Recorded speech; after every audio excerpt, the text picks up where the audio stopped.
it's Miss Miranda with At Home Learning. We're ready for the B-I-B-L-E, Bible. Today's story is called Jesus Calms the Storm.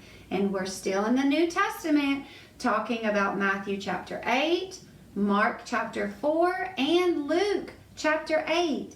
So you can get your Bible and turn in your Bible and see if you can find Matthew, Mark, and Luke. See if you can find those books in your Bible. Jesus and his disciples climbed into a boat to travel across the other side of the lake. Jesus was so tired that he lay down and fell asleep. Suddenly, the skies darkened. Rain came pelting down, and a fierce storm struck the lake. Huge waves tossed the boat, and the disciples were terrified that they would capsize, which means they were afraid the big waves were going to splash into their boat and turn their boat upside down. While Jesus still lay sleeping, the frightened disciples went over and woke him up, begging Jesus to save us, save us, save us. Jesus opened his eyes and he looked up at them. "Why are you afraid? You have so little faith," he said. Then he stood up calmly, his arms spread wide, and facing into the wind and to the rain, he commanded, "Be still." And at once, the wind and the waves died down, and all was calm. His disciples were amazed. "Who is this man?" they asked themselves. "Even the winds and the waves obey him."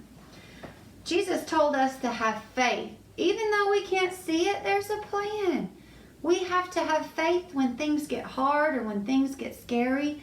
We need to have faith.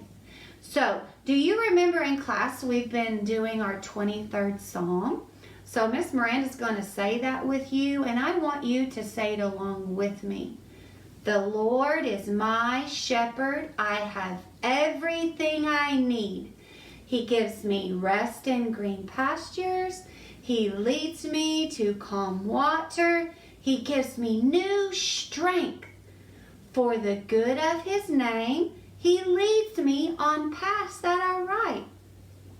Even if I walk through a very dark valley, I will not be afraid, because you are with me. Your rod and your walking stick comforts me. You prepare a meal for me in front of my enemies.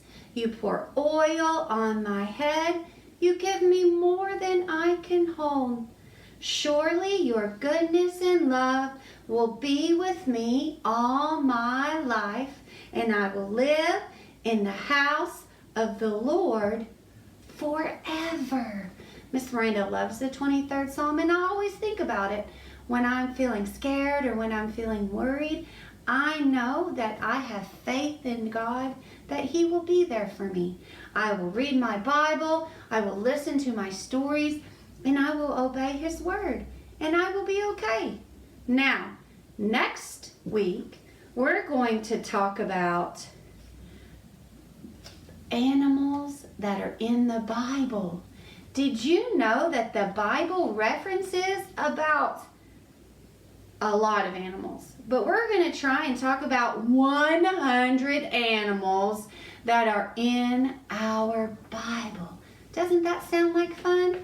So bow your head and talk to God, and remember your 23rd Psalm when you're doing that. I'll see you next time.